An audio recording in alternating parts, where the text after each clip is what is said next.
We've heard a lot about breast cancer prevention and treatment, but there is a component that is not spoken about as often: the physical and emotional impact that comes with the loss of a woman's breasts from the treatment or prevention of cancer. Joining me now is Dr. Ron Israeli, a plastic surgeon who specializes in breast reconstruction. He's also a sculptor who developed a project called Breast Reconstruction, Restoring Wholeness. And he created life-cast breast sculptures of 6 of his patients as a way to offer hope to the newly diagnosed. And also joining him is breast cancer survivor and patient of his, Lucienne Colombo. Thanks to both of you so much for being here today. Lucienne, I'm going to start off by playing a soundbite of yours where you speak about the project. It just was a bad but good dream. I had qualified to be a conductor at the Long Island Railroad. I bought a house. Thank you. I was ready to really push forward and have a life. Meet somebody who knew. Hi, how are you?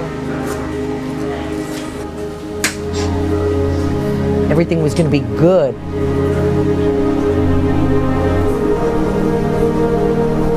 And then they said, you have breast cancer. Oh my God. So Lucienne, that was the point in your life when you were first diagnosed with breast cancer. How long ago was that? July 21st, 2008. And how are you now? You look fantastic. How are you now? Awesome. You beat it. Yes. I did beat it. Great. Congratulations. Wonderful to hear. And how did you first get in touch with Dr. Israeli?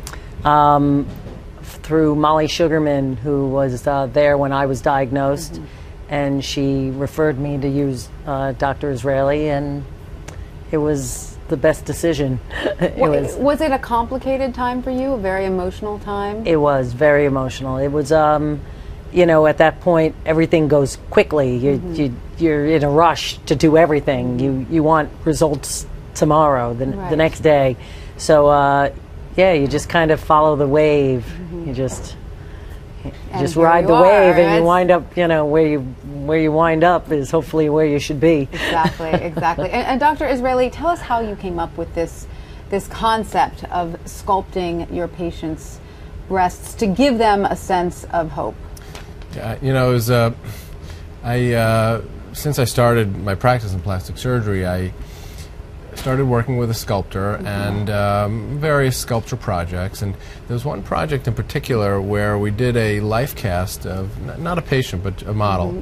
And it just occurred to me that this might be something that I can apply, you know, to my breast reconstruction patients. And it was almost a way that I could show in a tangible way, to give them a tangible understanding, a visible sort of heightened awareness through a three-dimensional sculpture of what the process of breast reconstruction really is. Because it can be terrifying for women. At one point you say in your documentary that some of your patients would rather not be treated, not have a mastectomy, than lose their breasts and all that entails. Right, and you know, fortunately that's not most women, and you know, the quality of what we can achieve now in breast reconstruction is so much better than it was in the past, and it's on the forefront of national healthcare agendas, and it's out in the media, so that women know that there's that option for reconstruction. But yeah, you know, the fear of mastectomy is a very real one, and again, you know, being able to see something through a project like this. You know, one of the women that I did the life cast of had a mastectomy. She hasn't had reconstruction. And during the exhibit, we were able to see her reaction.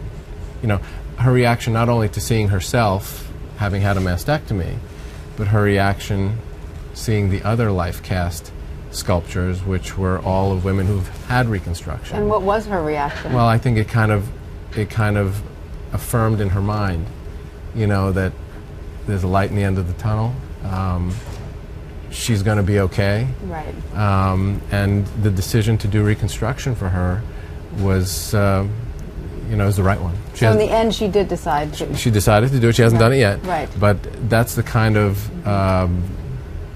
I guess, response or reaction that I would hope that a project like this could elicit, you know, to inspire and to hope, and to provide hope Do to most women. patients So, opt for reconstruction? well, the truth is, in the United States, reconstruction is not offered to actually most women that undergo mastectomy. And while that may not be true in You mean it's not covered by insurance? it's not that it's not covered by insurance, because there's a Women's Health Care Right Act of 1998 that does, to some extent, mandate insurance coverage for breast reconstruction for women with breast cancer. But I think that there's availability in some parts of the country that's lacking. There's sort of awareness that's lacking, and you know, so in fact, while across the country most women may not be even offered it, certainly in our community, it's something that that really most women opt to do. And Lucienne, you opted for reconstruction, correct? And Definitely. And are you happy you did so? It was a no-brainer. Yeah, right away you knew no-brainer. that's what you were going to do. It was 4 weeks and 2 days from diagnosis to a double mastectomy, and then I had my reconstruction a year later. But And how wonderful to see you sitting here so happy and healthy and beautiful. Lucienne Colombo, thank you so much. Dr. Ron Israeli, thank you so much for being here with us today. Thank you.